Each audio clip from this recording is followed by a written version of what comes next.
We're there. All right. Hey, everybody. Sorry for my last minute arrival. First of all, I am 29 minutes late, and I've got a very good reason for being late. It is my 9:30, and I have had no electricity the whole day. My electricity came on at 3 minutes past 9, so it was a mad rush. Lisa, my electricity is back. I can do it. Whoo! Quickly Yay! get dressed and get ready. And here I am, everyone. I am so delighted. I'm so delighted that we can have this conversation. Thank you, Lisa, for being patient, for letting everybody know. Thank you so much. It's so cool to be able to chat with you. I always love our conversations. Me too. I love our energy Welcome, Lisa together. Linen. Thanks, Carrie. Welcome to Thanks, my you. darling. Hey, yeah, thank you so much. Thank you. We do this kind of in a very crazy Kerry Lisa backwards kind of way where Lisa is hosting me, but it's on my channel. So I'm welcoming her and she's welcoming me, and we're just welcoming you and saying thank you so much for being with us here on YouTube Live. And as always, I really, really feel that it's the live people who kind of help set up the energy for the conversation to flow. So Yeah. thank you to those of you who are with us on live, and thank you for waiting all those little moments to happen. So Lisa, we said we were going to be talking today about lighthouses in the storm. And I'm Yep. wondering if you want to open it and just share with people how that topic came about. Yes. Well, we have clearly entered the storm, which, from my understanding, listening to Jason, it's basically like think Noah's Ark, except instead of water, the planet is being flooded with light. And Yeah. not only are we having this celestial light pouring down on us, but we also now have the master line that has come online. So there are beings on the planet who are advanced enough to jump to that master line for a short period and bring back all of the information that they gained from there and unpack it for the collective, basically. So it's not just that it's coming from one place, it's coming from all directions, this light, basically. And my understanding is that we're at about, I think, 460 data points, I want to It's say. It may crazy. be Yeah, higher than whatever it that. is. Yeah. Yeah. The master line is 1,000 data points a second. A second. Crazy. So you can just imagine how much information someone would download within like a minute. And then bringing all that information into this realm and then having it spread out among the collective. And basically, the way he put it was those of us who have been really doing the work on ourselves have the responsibility of keeping our vibration very high as the light levels sort of keeps rising and rising and rising. We have to hold that light, right? We have to be the lighthouse that's standing very tall and be an example for others who are probably going to be wondering what in the heck is going on as all of this light floods us. So Yeah. I know I've been struggling with what this means for me. I just got over being very, very sick for 2 weeks.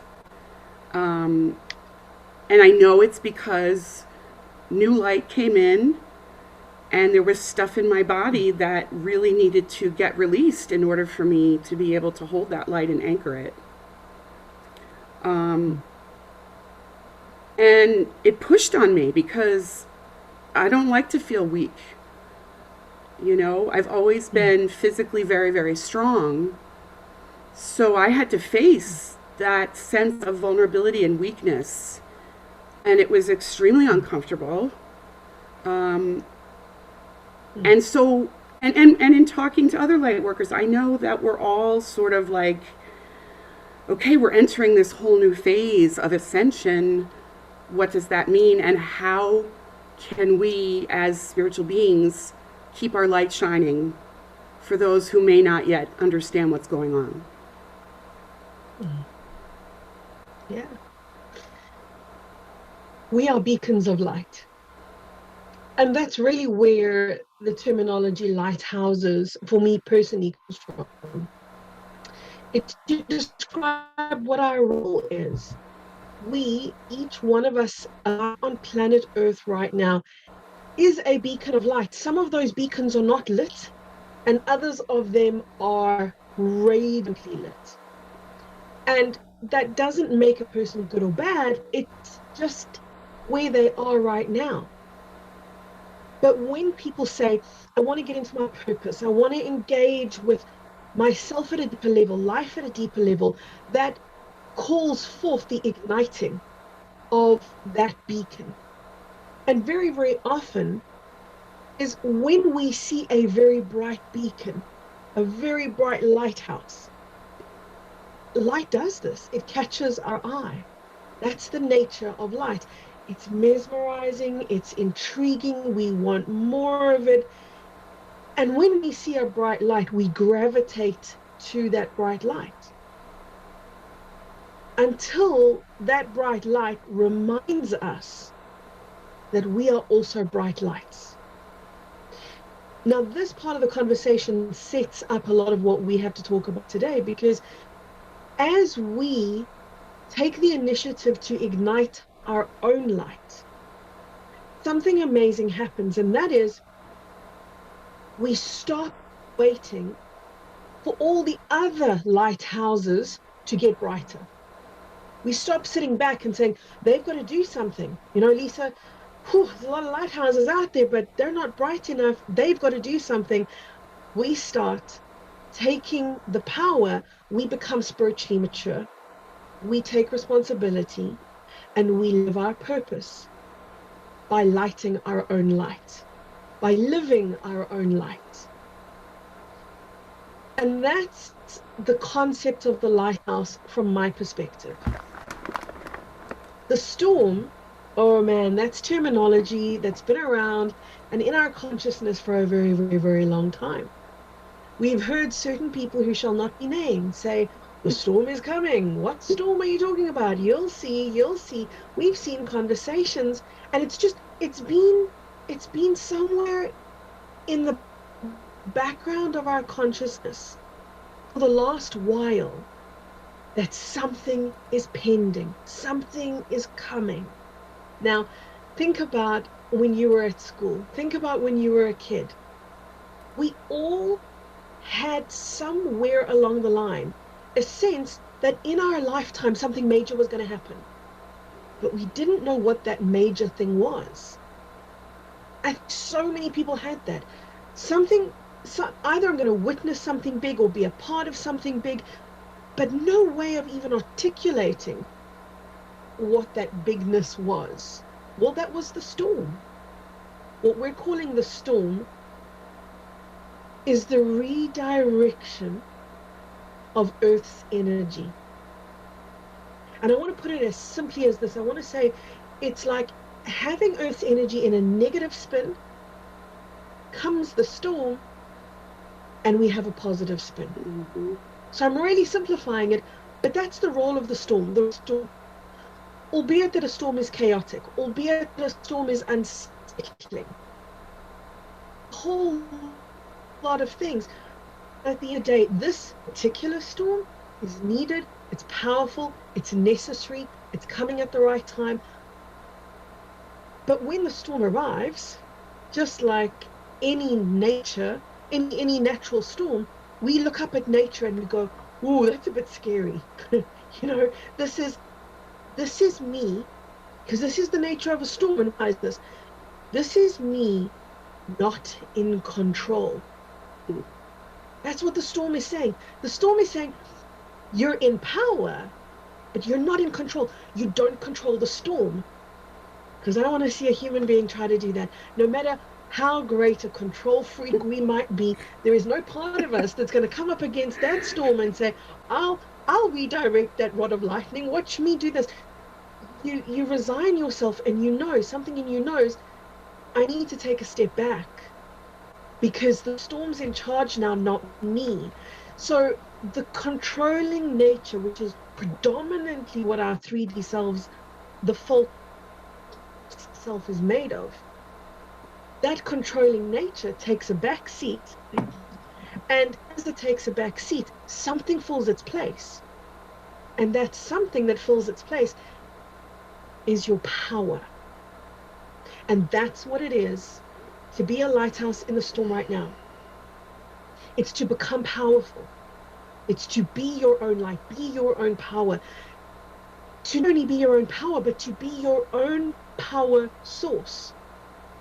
Now, let me clarify what that means. To be your own power source, it is to create a direct connection between yourself and source.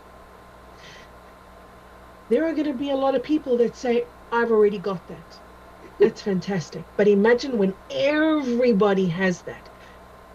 Being the lighthouse in the storm right now means you're either learning how to be more powerful, because you're already powerful, you're learning how to be more powerful, or you're getting powerful for the first. So it's a level of spiritual maturity at a critical time in Earth's consciousness journey. That's what the lighthouse in the storm is about. And we wanted to, Lisa and I were talking about just a couple of questions that we could share together to communicate some of the ideas that we've been talking about behind the scenes. So, Lisa, I know that you've got a whole whack of questions with you. And I know that people, thank you very much, have been sending questions to Lisa. So tell me about those questions. Where do we want to start today? Okay.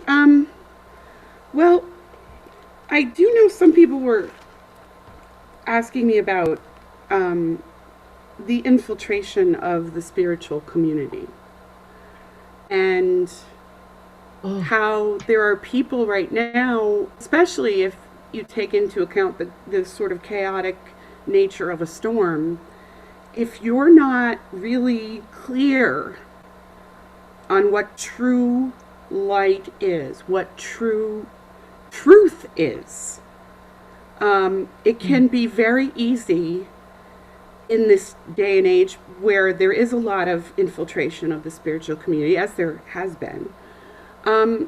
It can make it even more difficult to know what's true. So you and I were talking about how the only way to know what's true now, going forward, is to go within. Yeah. It is. It just is. And a lot of people try to find a way around that. A lot of people go, yeah, but, I'm just going to ask this person. I'm just going to check in with that person. I'm just going to read this book. I'm just going to consult this expert. But don't worry, I'm powerful. I'm just checking with 10 other people. That's not necessarily what it would look like if you were tuning in. So it's to be really honest with yourself. Let's start there. It's to be really honest with yourself around, am I stepping into my power? Am I stepping into a level of personal connection? God, that's powerful. Personal connection. They seem like the two most random, arbitrary, boring words imaginable. Yet they can change your life right now. Personal connection. Because it's everything. It's about how connected you are to yourself, specifically to your body. And I say specifically to your body because your body is the part of you that senses everything. So when I say to a person, what do you sense? They only tell me what they think. There's a difference between what you think and what you sense. A sensation, a literal sensation, that's a body experience. So the spiritual infiltration that you're talking about, what it did very cleverly is it made us heavily reliant on experts, on others, on teachers and gurus and channels. And it's not like these people are bad. Not for one moment am I saying that these people are bad. Most of them are so service to others orientated. They just want to help humanity. But the way to really help humanity right now is to lead them to themselves, because what the infiltration did is it led them out of themselves and into others. It was the most disempowering spirituality that we could have undergone. So it was like, okay, give them answers.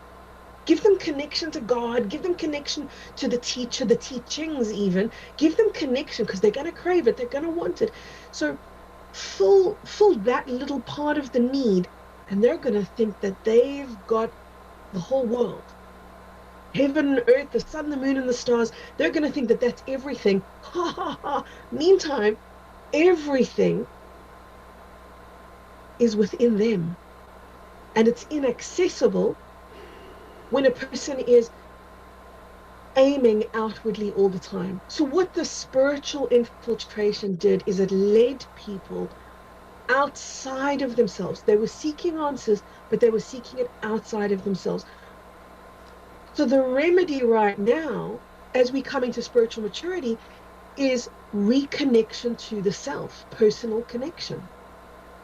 And I said it was multi-layered. It's connection to self, it's connection to God, it's connection to the planet, the plants, the animals, the air, the sun, each other, your feelings. It is connecting rather than where we've been, which is disconnecting, avoidant, separate from.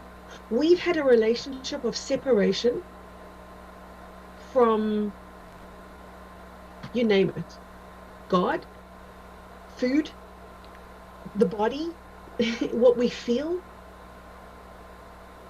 And we never really understood that that was a tragic state of affairs. That was a real loss to humanity, which is why some of us felt grief and didn't know why we felt grief, but we just did. Because we had lost something. We were looking at ourselves in the mirror every day, 10 times a day, but not connecting with the self. That connection was lost. There was an underlying sadness, an underlying grief that nobody could name because nobody had cottoned on, quite rightly so, by the way. And I say quite rightly so because it wasn't time. 10 years ago, maybe even 5 years ago. Although 5 years ago, we would have been wrestling up some connection to self, at least on a bigger scale. But nonetheless, this didn't happen because we were bad and we were in this unfair, unjust situation.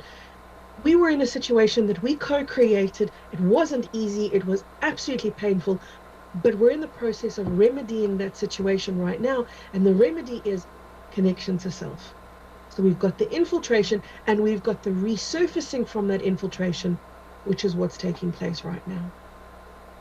But I think it's imperative, Lisa, and I know you and I have discussed this before, I think it's imperative that people dare to ask themselves the questions that they would ask others. Yes. And if they can't answer the question, that's okay. You don't have to have the masterful answer, but at least ask the question, direct it to yourself, because you always want to face the direction you want to go in. You always want to orientate yourself to your goal. So if your goal is to become your own master, just ask the question. Even if you've got no answer, ask the question. And you know what? Where most people go wrong with asking questions to the self is they ask in the head and expect the answer in the head. You ask in the heart without words. It's a feeling. Turn your question into a feeling.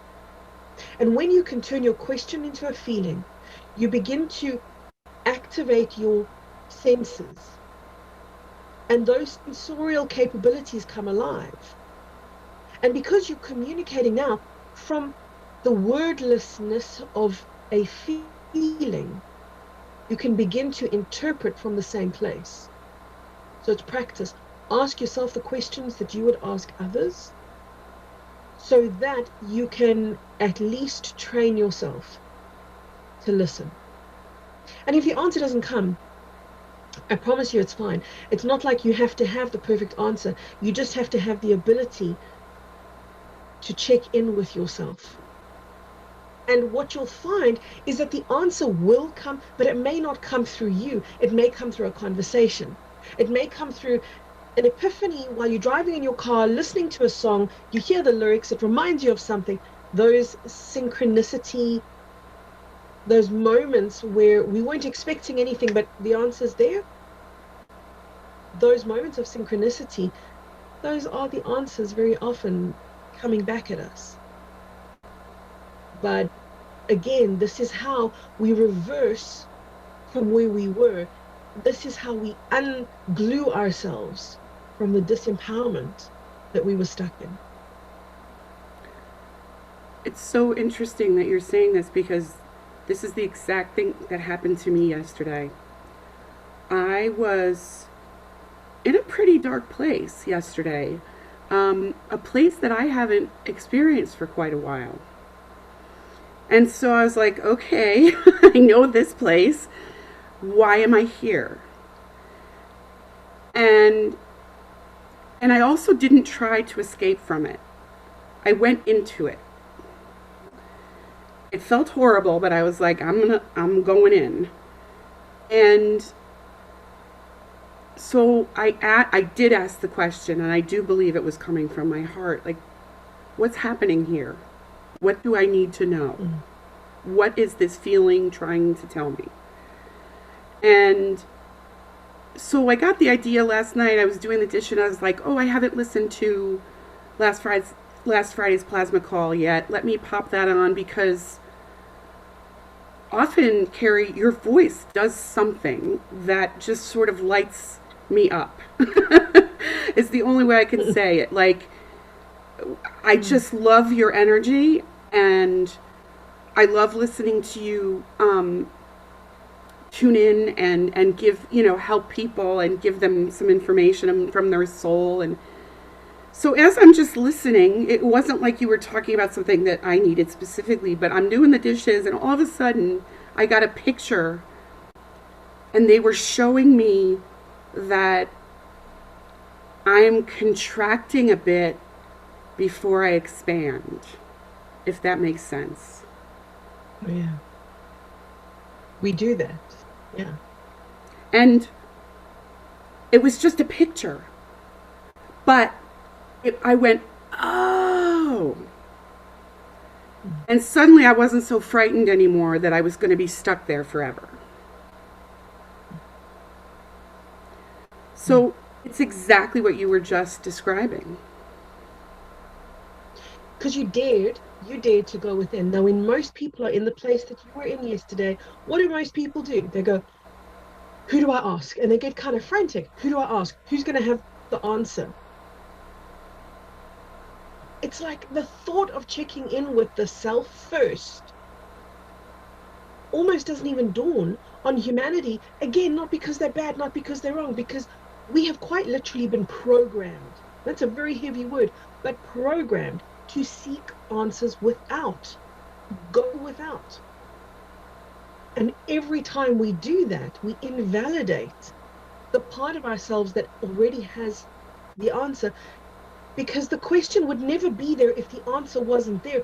The question is a way for you to seek out the answer, but the answer arrives before the question is even thought of. So when you have a question, know that always, that the question is there, and the only reason you could think of that question is because the answer exists and is calling for you to tap into it. And the question is like the little nudge. But whatever your question is that you sit with, the guarantee is, because the question's there, so is the answer. There will be times where you would say to somebody, I'm going within, I'm looking for an answer, I'm not finding it. Do you have any insight for me? Absolutely. I'm not saying never ask for assistance. I'm only saying make it your first port of call to check within. And by all means, if you do and you come up empty-handed and you're stuck somewhere somehow, absolutely. ask for the answer, but ask from a person who's as powerful as you, if not more powerful than you, not a person who's less powerful than you. Because if you ask somebody who is less powerful, and what I mean by less powerful is personally powerful. So a person who is more disempowered than you are is not the person to ask, because no matter how big their heart is and how much they want of you, what's going to happen is their answer is going to come from that disempowered place, and it's going to disempower you inadvertently somewhere along the line. So you ask the question from somebody who is empowered to at least the same level as you are or beyond. Why? Because that person's going to lead you to yourself. That's why. Because no matter how that person answers you, the answer is going to lead you back to you, and you're going to go, oh my gosh, I knew this all along. How many times have we had questions, burning questions? Somebody answers the question and you go, oh, I knew that. So ideally, ask somebody that you know is capable of redirecting you to the part of you that already knows. Answer the question, but empower the person while you answer the question. It's possible. So yeah, I think that we have a whole world of spirituality in front of us that we haven't explored. That's exciting. It's thrilling. It's invigorating, and it's everything we came here to be. Everything we came here for is to be the truth of who we are. The storm that we're in right now, it is a cosmic push that says, oh, you know your next step. There it is. And each one of us in our own way right now is finding how to get powerful within ourselves, and where that power is within ourselves. Each one of us. That's the thrill. It's a personal journey, but we're doing it together. We're in this moment in our ascension journey where it feels like it's a Gandalf moment, you know, in Lord of the Rings. You shall not pass. It's that moment. It's that moment where the universe is saying, you don't go beyond here until you step into that power within you. And you claim it and you validate it and then move along. But each one of us gets stopped right now in the storm. And as we answer that question of how powerful can I be? How much can I trust myself? How much can I validate myself? And please remember, when I say myself, I need to clarify what the word myself means. Myself doesn't mean, it's not a reference to the ego self, the small self. It's a reference to the multi-dimensional truth of who you are. So when you say that word, oh, I'm going to check in with myself, what you're meaning is, I'm going to check in with my multidimensionality. That's the self that we're talking about here. I'm going to check in with my innate wisdom, with my highest consciousness. I'm going to check in with that. And that is the part of you that doesn't speak in words, but answers you in feelings. And then when a question is answered, you go, oh, I actually knew that all along. It's because you didn't know it with words. And when you don't know it with words, the brain says you don't have the answer. So when we learn to speak the language of feeling, we find that we've already got those answers. So yeah, I love the fact that you got it. I love the fact that you were able to do that. You had your Gandalf moment. The universe said, no, you've got to tune in. You heard that. You knew that. And there you go. Right. I know that a lot of people are struggling now with watching their family members, watching friends make decisions that really, for us who have been doing the work, we look and see them making these decisions, and it's scary for us because we love these people. And it's certainly not our job to wake anybody up to what's really going on. Um, Yeah. every soul has their own choice, obviously. But I know for me, like, part of what was making me feel uncomfortable yesterday was I was at a voice lesson, and my voice teacher was asking me whether I was going to participate in a certain program that's going on right now that involves being jabbed. Um, and I was very honest and said, no, that's not for me. I could feel the separation between us. Not that he did not in any way denigrate my decision, nothing like that. But there's always a judgment. And to me, judgment is such a separation, you know? It doesn't matter who's doing the judging of whom. It creates a separation. And it had me tuning into not just that separation I was feeling from someone who's very important to me, but feeling the world, the separation in the world right now. It seems that there's such a huge gulf between this group, that group. Yeah, there is. Yeah. And some people are still very indoctrinated to the old world. So I know for me, I was struggling with that yesterday, saying, when are we going to reach a point where we're all living in the same reality? And do we think that this storm, I know Jason said that once we're done with the storm, we'll all be living in true reality as opposed to the inverted reality that we've been living in.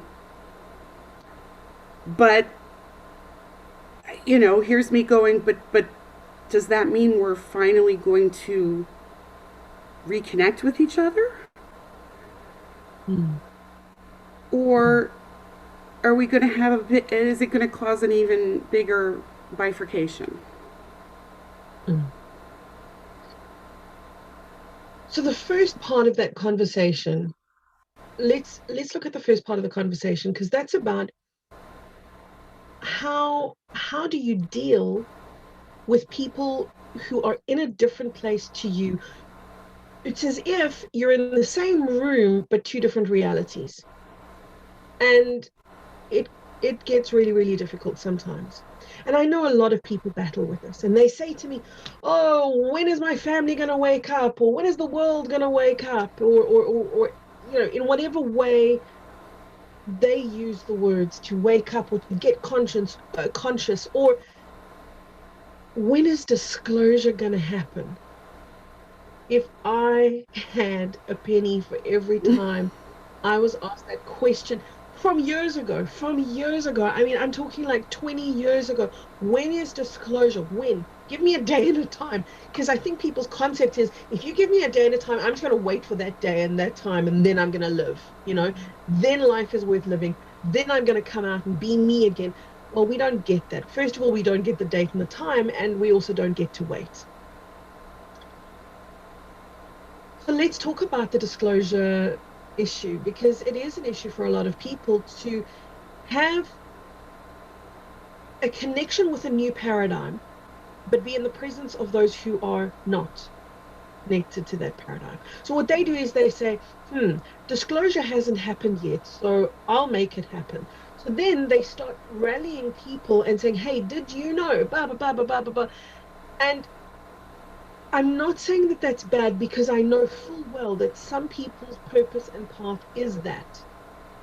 It is. Some people's purpose path is to get people to see what they cannot yet see.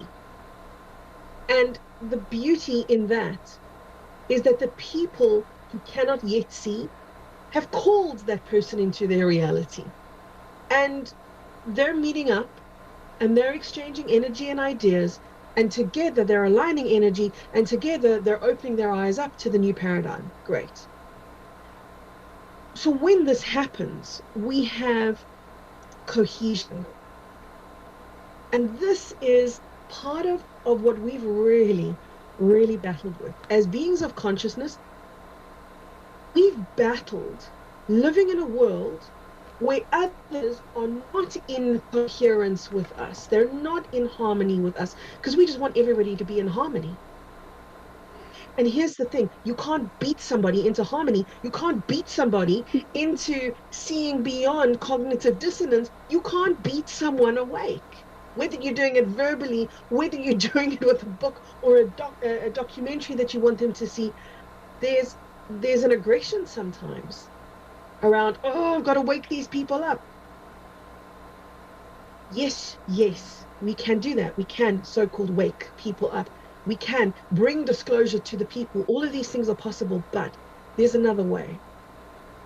And this is an easier way for a lot of people, and it's this. Think about what happens beyond disclosure. So disclosure happens, brings everybody on par into the same mind. Oh, wow. Wow. So all of this was happening behind the scenes. Oh my gosh, I didn't realize it. We envision those conversations taking place. We envision harmony beginning to happen. We envision cohesion beginning to happen. But what happens beyond disclosure? Beyond disclosure, we start populating new earth. Beyond disclosure, we start working on not just free energy technologies, because quite frankly, that's a pretty archaic technology in itself. We start working on real mind-blowing, earth-saving technologies that make people heal.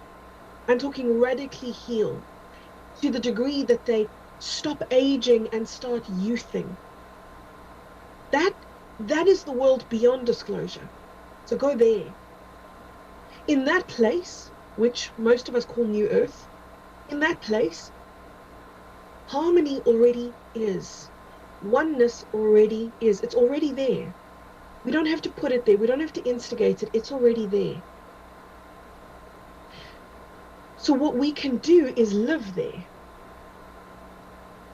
Tune into that consciousness. Root that consciousness into your body.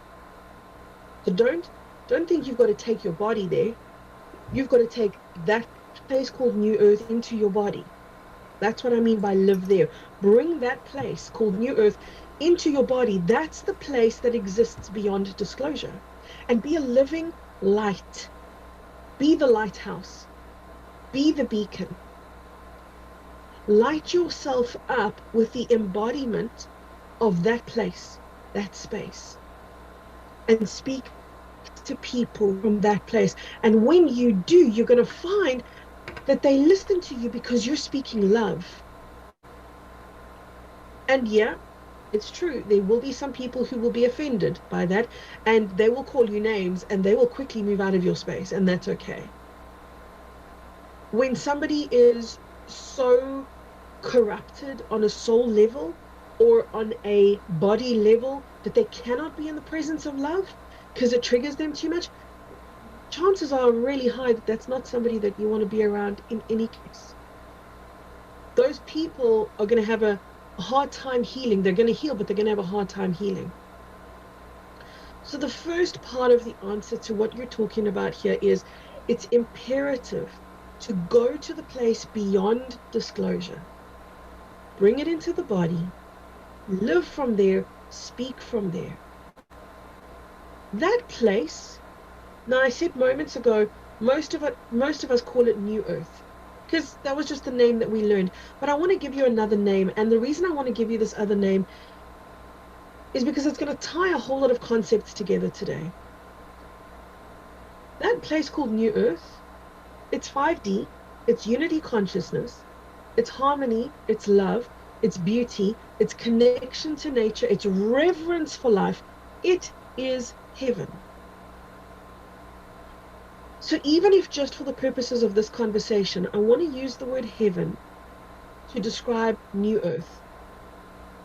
So where we bump up against these, disclosure conversations, and my family doesn't believe me, and they're calling me names, and I'm trying to bash them awake, and it's not working. the whole idea of us walking an ascension journey is not to pour all of our energy into disclosure. There are so many people going, life is only going to start after disclosure happens. It's not true. Life started the moment you were born, and then the infinity before that. You don't need to wait ever, especially not now. So go beyond disclosure, tap into heaven, bring heaven into the body, speak heaven, vibrate heaven, glow the light of heaven, new earth, 5D. Because the people that want to awaken right now but can't, you're giving them an opportunity to tap into something that is absolutely imperative, essential for them. Because one of the big reasons why, and this is really important, what I'm going to say here is so important, just for the sake of understanding, there are so many people that look at the world and they say, why? Why can't these people see the truth? What is wrong with them? There's nothing wrong with them. The reason that there's cognitive dissonance, the reason that people cannot see beyond where they are and don't want to see beyond where they are, even with facts presented to them, is because if you collapse their reality, their belief is that they're going to die along with that reality. And by die, I mean the worst kind of death, which is disappear and cease to exist. Not on the conscious level. They're not walking around and, oh, if you collapse my reality, you're going to collapse me as well. No, this is on such a deep survival level that it doesn't even come into the brain. They're just filled with resistance to disclosure, resistance to truth. Because they don't yet know what you might know, and that is beyond disclosure is heaven. Beyond disclosure is the promised land, is 5D. So when you show them heaven, by contrast, they start realizing, wow, I'm in hell. I'm in a really difficult place right here. I'm in struggle. And here's this person, and they're showing me heaven. So now, for the first time, a person who's been stuck in old beliefs, they're going to go, okay, a reality exists beyond the one that I was in. And it's a beautiful reality. And I want to go there. And clearly it's available because Lisa's there and other people are there. That facilitates disclosure. Don't speak disclosure, speak heaven. Unless the situation calls for it or you're called to it, absolutely do it. But in general, if we're looking for an answer as to why can't some people wake up, regardless of how many facts are in front of them, it's because they're afraid of their reality disappearing, not just crumbling, but ceasing to exist. And if the reality ceases to exist, their belief is that they will cease to exist. And then what? To the primate, because that's what we all are underneath all of the clothes that we wear. We are primate, 3D. We are so survival orientated. So when we get into that frustration with people, there's another way around it. And it's a powerful way. And then we're going to realize, oh yeah, disclosure, it happened some time ago. It was no big deal because that's not where our focus was. Do you know what I'm saying? It's kind of like when you are watching the kettle and you're waiting for it to boil. Somehow it just doesn't boil, right? This is what we're doing with disclosure. We're pinning all of our hopes onto disclosure, but that's not where our hopes belong. Our focus needs to be in that place which is called heaven. So then people can become freed of the hell that they're in, with the division consciousness and the separation consciousness and the fear consciousness. There was another part of your question, and I've forgotten it now. I feel like I've only answered half of it. What else did you ask me? I think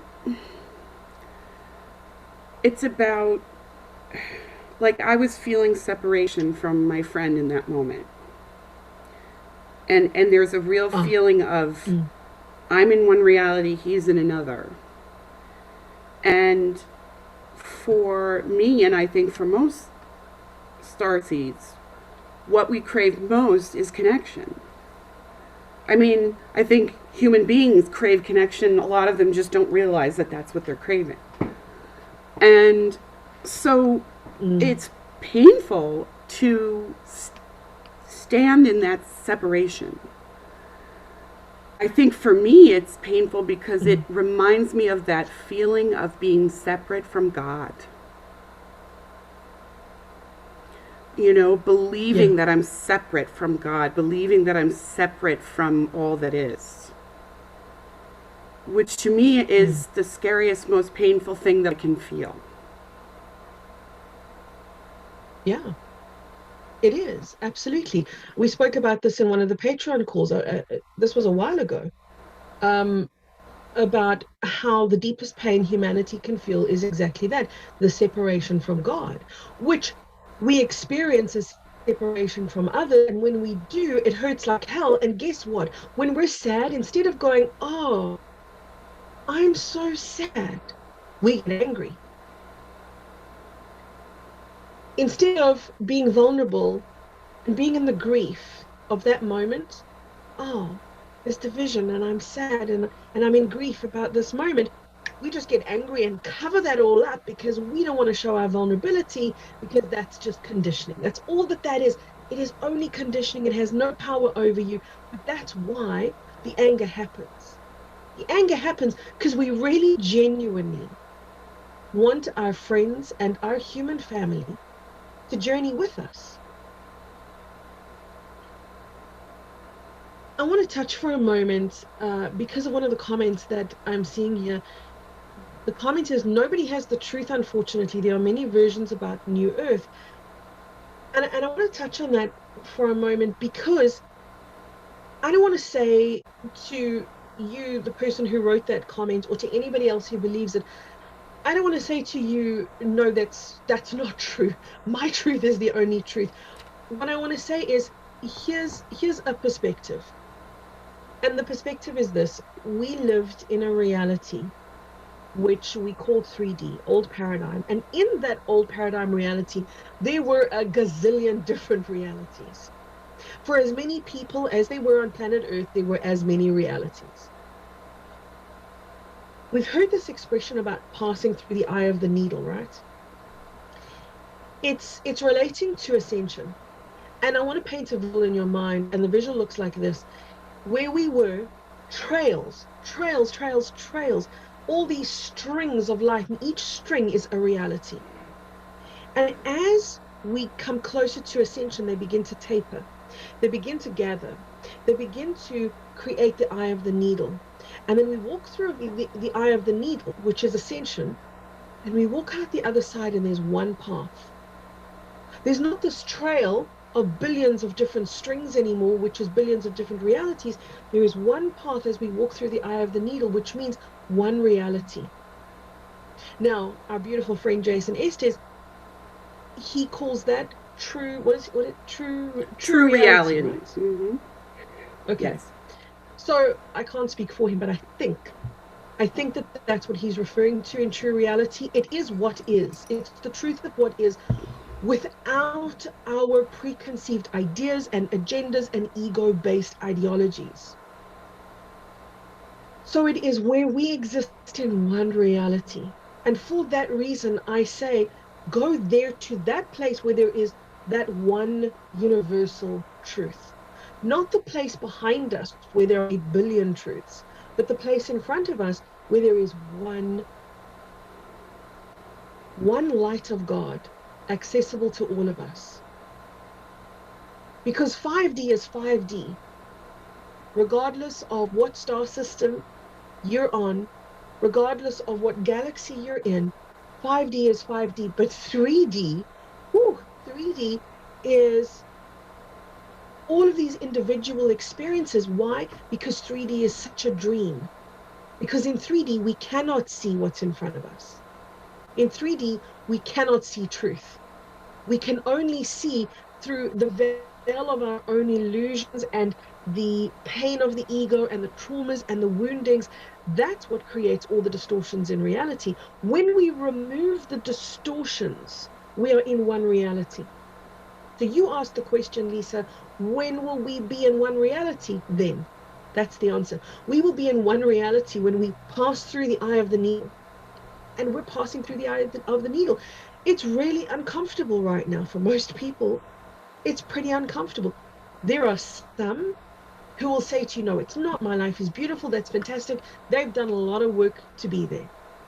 But to those people who are going to say to you, life is pretty rough right now, yeah, welcome to the club. Welcome to the club. That's what happens when you're squeezed, when you're squashed, when you are propelled forward by that cosmic force that is literally pushing you through the eye of the needle, where you have to discard all that is no longer true to you, all that is no longer truth, that one resounding universal truth. Imagine hanging out there where you don't have to explain very much about how you feel because everybody's in the same reality. One of the big reasons why we fight in 3D with partners, with spouses, with friends that we're close to, one of the big reasons that we fight is because we assume that we all live in the same reality, but we do not. Just because we're in the same room doesn't mean we're in the same reality. And then somebody misinterprets our reality and we're furious with them. We're utterly furious because we're going, why can't you see my reality? Well, they can't see your reality because they're not in it. Equally, you're probably not seeing theirs. That's the nature of where we've been. That's why there's so much discordance and chaos, is because we're working on the assumption that everybody is on the same page, but everybody is one page of a very big book. Moving forward, everybody is the whole book, right? So when we move through the eye of the needle, you're no longer a page in the book. You are the book, and you are the book, and you are the book, and you are the book, and all humanity contains that book. In other words, all humanity contains the light codes within them, and they express it differently. They express it uniquely, yes, but they're still operating from the same book. So I learned this when I watched the galactics interact with each other. It's the most, I, I don't have words. I don't have words to even explain to you that this is the most amazing, mind-blowing thing for me. And it is when they relate to each other, even a being from a totally different species. So I could be looking at a Pleiadian being interacting with a Mantid being, but they're both of the same vibrational frequency. There is such instant knowing between them. People, beings who've never met each other before, there's instant harmony, there's instant knowing, there's no explanations. It's just this absolute fluid, open understanding, and everything is open. Everything is open. All information is available. Who you are, open. Who I am, open. Who others are, absolutely open, available. All information is like that. And they relate to each other from that one common space. So it's a beautiful thing, at least from the vantage point that I've sat in, to witness beings there. And the beauty of me being able to witness beings there is it allows me to understand, that's what we're doing. What will it be like when we're there? What will it be like? It's a celebration. Yeah, absolutely. Absolutely. I just saw a question from Angela Langley. She asks, what about those who are in such despair because of their situation? How can we support and guide them?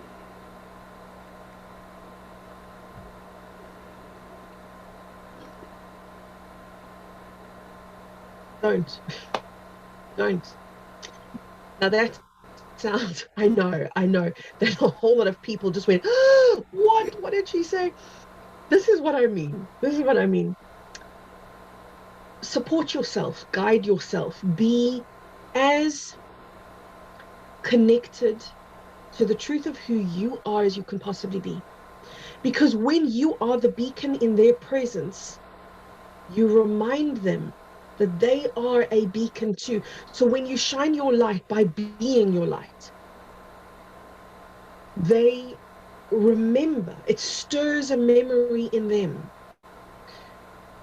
I don't know about you, Lisa, but I've had it. I've had people come into my world before and say, "Oh, Kerry, I'm here to help you, and you've got to do this, and you've got to, I don't know, yeah." Here's a good one. I've got asthma. I have had asthma since birth. I am 45 years old. I still have asthma. So people will go, oh no, she's got asthma. We've got to heal the asthma. We've got to heal it. And Kerry, you've got to do this, and you've got to learn how to breathe through it with your diaphragm, and you've got to understand where the asthma comes from. It's got to do with being smothered in your childhood. So we've got to do this, and you've got to learn that. And da, da, da, da. And I'm going, whoa, I didn't ask for this. This is an imposition on me. Right now, my body holds the memory of not being able to breathe. But that's something that my body's working through in its time. And when it's not time anymore, in other words, when I'm done with it, I'll ask you, or myself, or God, don't impose healing on another. No matter how beautiful your intentions, because everybody that's ever given me advice has given me advice from the most loving place. They only want me to not wheeze, and quite frankly, it would be great, but it's not in front of me right now. That is not my path right now, but it will be. It's just not right now. So when you're looking at somebody and they're in suffering, let them be in suffering, but turn on your light even brighter, because what most people are inclined to do in that moment is to diminish their light because a loved one is suffering. The mentality is, oh, I want to show my happiness. I don't want to, I don't want to do all of that in the presence of this person suffering. So we go, oh, I'm just getting by in life. I'm okay. How are you doing? Be the light that you are, especially in somebody's darkness, because it reminds them that they are also light.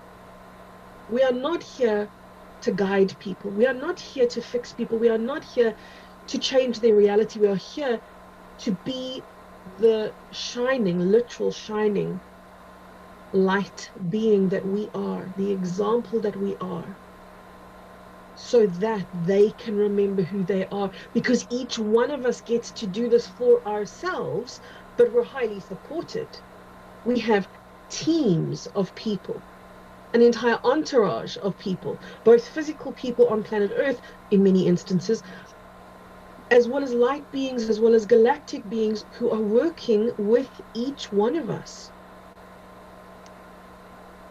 And how they do this is they just become in my presence. If the galactics come in because they're supporting me with something, they come in usually without words, and they come in with this vibratory frequency that it feels like the walls are shaking. It feels like the walls, my room is resounding with this frequency. And I just sit in it, and that's it. There is no conversation. And if you were to say to me, wow, Kerry, what did they say? I would say to you, nothing. And if you said to me, what did you learn? I would say to you, nothing. I experienced a level of peace, but I didn't learn as in up here. It wasn't a head-based experience. It was a body experience. So be the light that you are. I hope that helps you, Angela. And I think it's important to remember that there's so much that gets exchanged in an unspoken way. Like just what you were talking about, you feel them, right? We have these codes within us, and depending on what experiences we've had in this and other lifetimes, you know, like for me, I've had to overcome quite a bit of trauma in my life, as many light workers have. Those codes are within me. So even if I'm not talking about those experiences, the other person I'm with is going to be picking that up subconsciously, those codes. And then it's up to them what they decide to do with that. Yeah. You know, they can certainly reject it, but they can also let it come in and work on them. And I think we forget that as light workers, that just because of the work that we've done, because of the expansion that we've been able to attain, we have those codes and they go out whether we speak them or not. Yeah, absolutely. Think of it like this. Think about God in a way that we don't normally. Think about God as a man, a being. Normally, at least for me, if you say to me God, I'm thinking of an energy.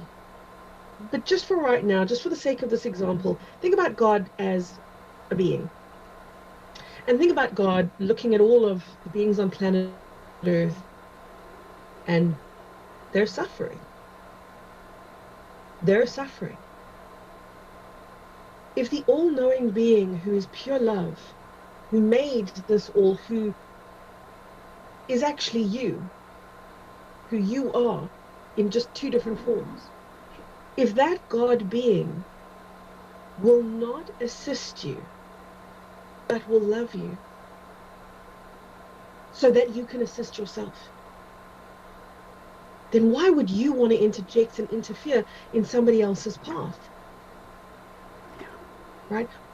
We don't get to say, okay, everybody's got their own path, but not my favorite next door neighbor because I really love that person. So when they're in pain, I'm just going to fix them. But everybody else, okay, you know, if they need to suffer, that's their journey. No, we don't get to do this. We get to focus on ourselves. And when we do that, we really get to understand that all the other beings in our space are reflections of us. That there is no one self. That there is a multitude of bodies. And they're all connected to the form that you're in right now and to the God being that you are. So you begin to experience yourself as a oneness. That's what life is. So I notice this often with people where it's like, well, I can't bear to have this person in pain.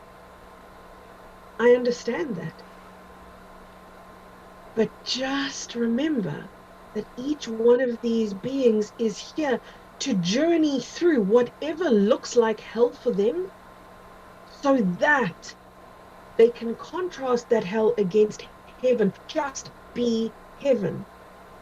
Just be heaven, so that the people who are locked in the suffering, which we call hell, can gravitate to that and remember it inside themselves. I think that is what healing is. Right. And I know for me, I constantly have to remind myself to go into my compassion. Because, as you were saying, these people don't understand that there is another reality, a much better reality. Yeah. So, when you try to impose your truth on them, it's as though you're, you know, if you have a sweater that has a thread sticking out, if you were to pull that thread, right, then their entire reality comes apart. And I don't think that's a very kind thing to do to somebody. And you're probably going to get attacked if you try to do that. Yeah, exactly. So it's the more compassionate thing, I believe, to just as you're saying, be that other reality, live in that other reality, and show them what is possible. Yeah. Yeah.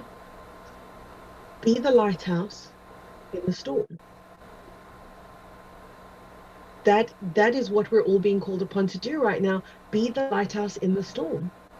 Because that is the most powerful thing you can do, because that's what God, this God being in that example that I gave you now, that's what God is. God is the ultimate lighthouse.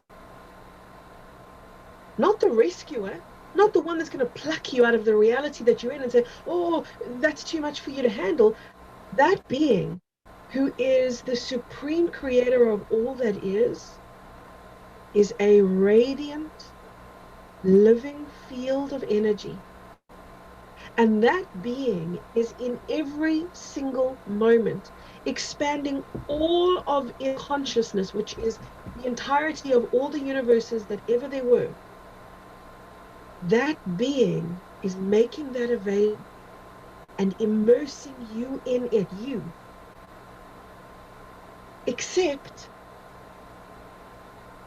most people who are in that radiant light are so busy focusing on their pain, so busy focusing on their separation, so busy focusing on what they don't have, what they can't get, what they aren't yet, their inadequacies, their pain, their turmoil, their trauma, that they don't even feel it.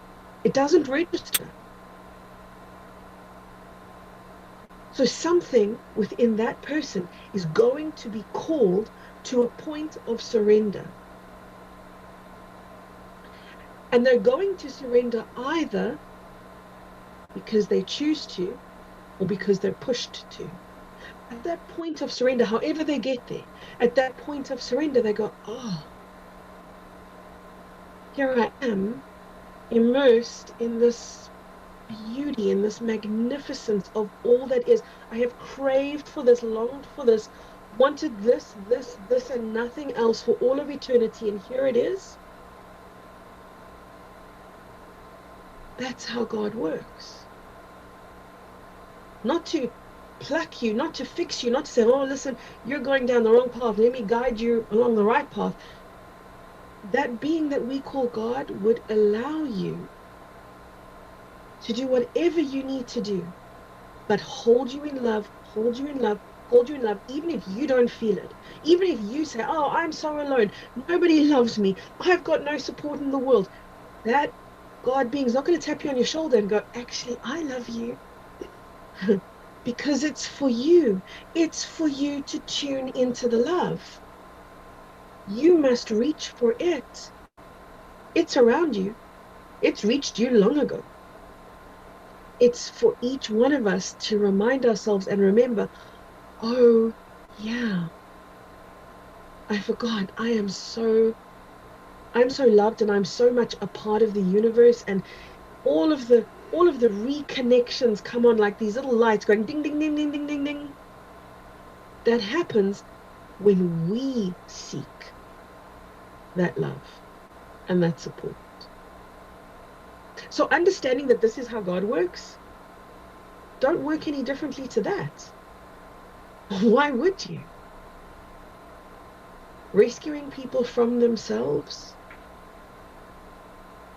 I know it's painful to watch people in pain, but learn to understand that the pain that they're in is only temporary, and it's a reflection of a moment in time for who they are. The eternity of that being is so okay, is so fine. So the human being is in suffering, but the infinite self is in peace and always will be.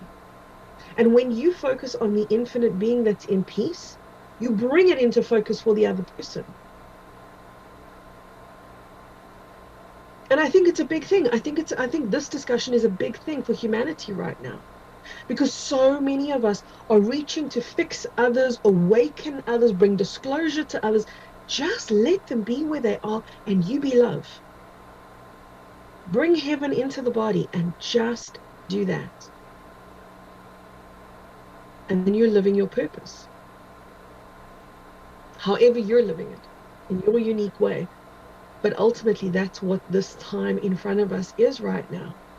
Because in any storm, we need a lighthouse. Without a lighthouse in a storm, it's scary. You can't navigate.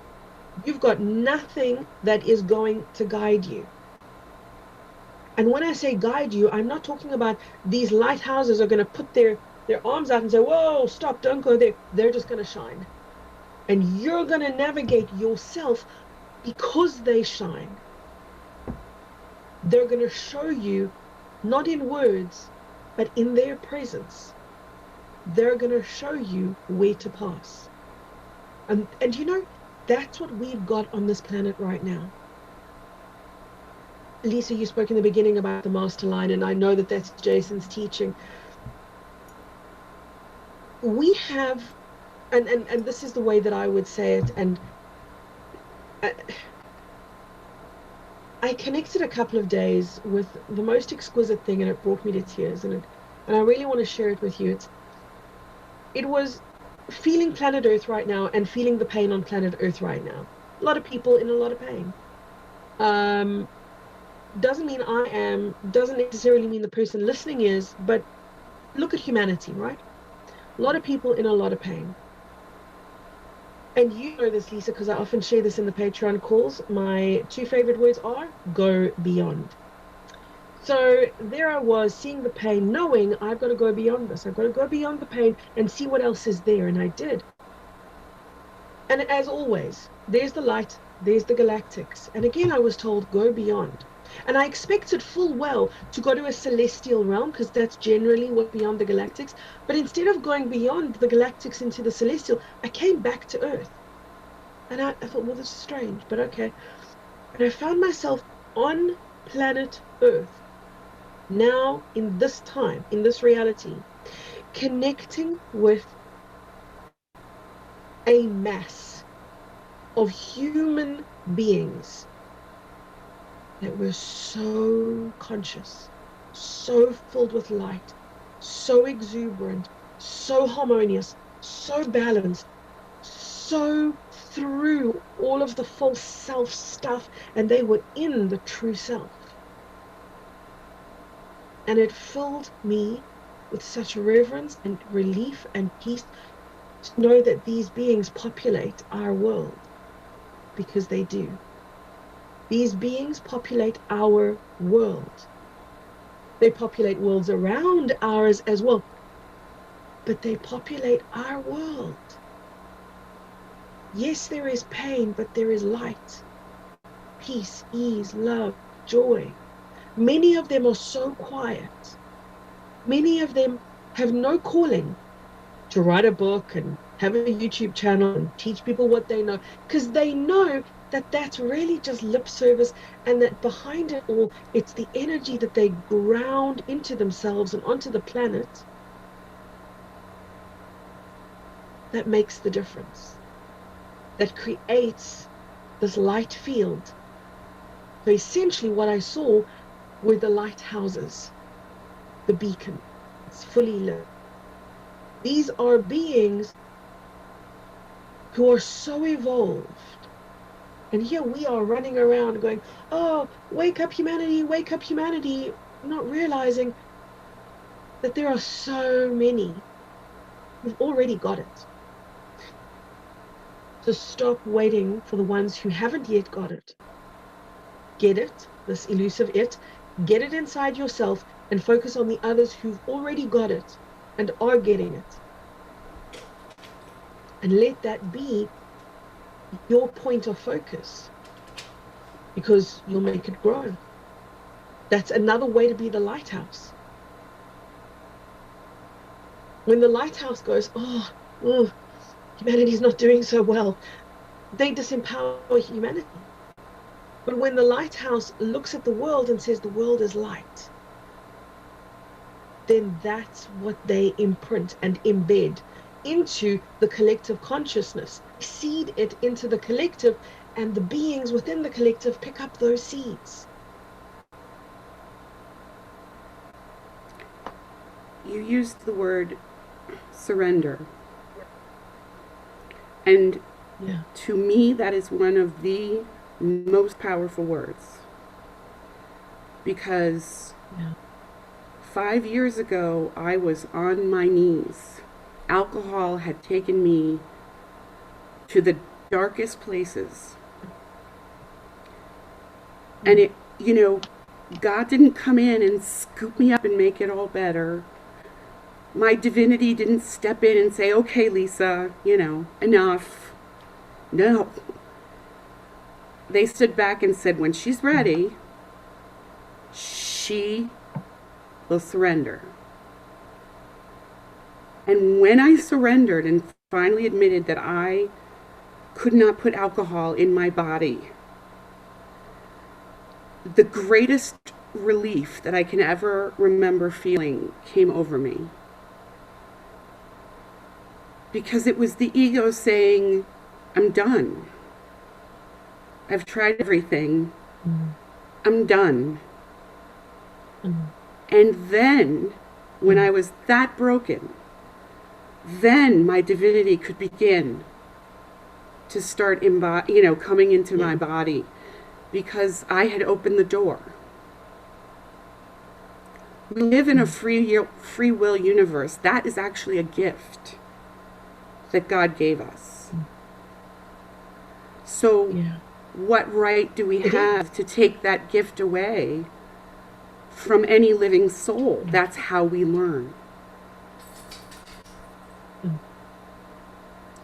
I know that this can sound incredibly discompassionate, but suffering is not the worst thing that can happen to somebody. It just isn't. Disconnection is. Disconnection to where you don't even know you're suffering, you don't even know that there's something wrong. That's probably one of the worst things that could happen to you. Suffering is not the worst thing that happens to you, because suffering is, it's a prod, and it's going to keep poking you, and it's going to guide you. The suffering will be the guide, and it's going to make you reach beyond where you are right now. And like you just said, that beautiful word surrender, it's going to make you surrender, and then you live in a different world.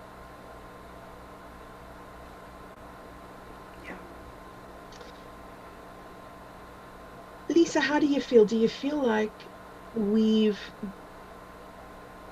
brought clarity to the topic? Do you feel like there's anything else that I missed and that needed to be asked? I don't think so. I think, the image of a lighthouse is just so powerful. And the idea of, we don't wake people up, we shine our light and show them that there's a whole other way of living that's possible. Being the example, I believe, is the most powerful thing we could possibly be for humanity right now.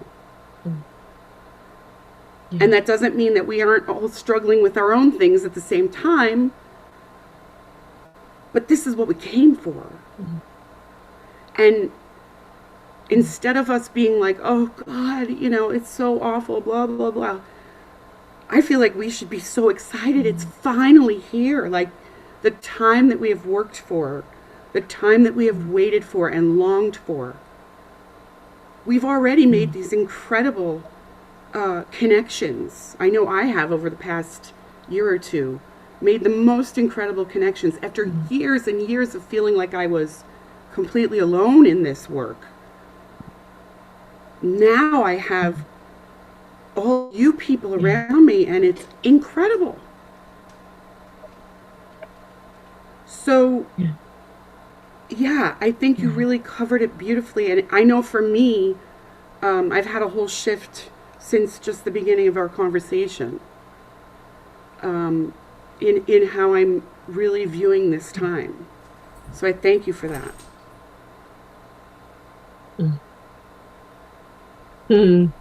Thank you. Thank you. There was one thing that I wanted to share that I didn't quite saying the master line. I said, oh, Jason talks about the master line. And then I spoke about how I'd connected with all these beings on planet Earth who were so profoundly awakened. And what I wanted to add to that is, when I saw these beings, I thought to myself, where have you been? Where have you been? I haven't seen you guys before. And I distinctly felt that these beings they've shifted into our reality, or we've shifted into theirs, whichever way around you want to look at it. These beings are new to us. These beings are master beings, but they were not present. Not even a couple of weeks ago. Wow. These beings are very new. I would say they are as of March 2021. There is a mass of these beings. I can't give you a number, I don't have it, but there is a mass of these beings. So know that we're in good company. We're in really, really good company. And humanity, the storm that we're in right now, it's shifting us. It's taking us to the next level where harmony can happen and grace can happen with more ease. So on that note, thank you, Lisa, so much for hosting this beautiful conversation. Thanks to everybody who was in on the live stream. Thank you to all of those who are listening on the replay. It's so beautiful to have your energy. Lots and lots of love, everybody. I'll speak to you really soon. If you haven't subscribed to the channel, please do like the video, because you know what that does? It just allows you to put it on the algorithm, and it would be so beautiful if more people got to see this. Thanks, everyone. Bye. Love Lots you. of love. Bye-bye for now.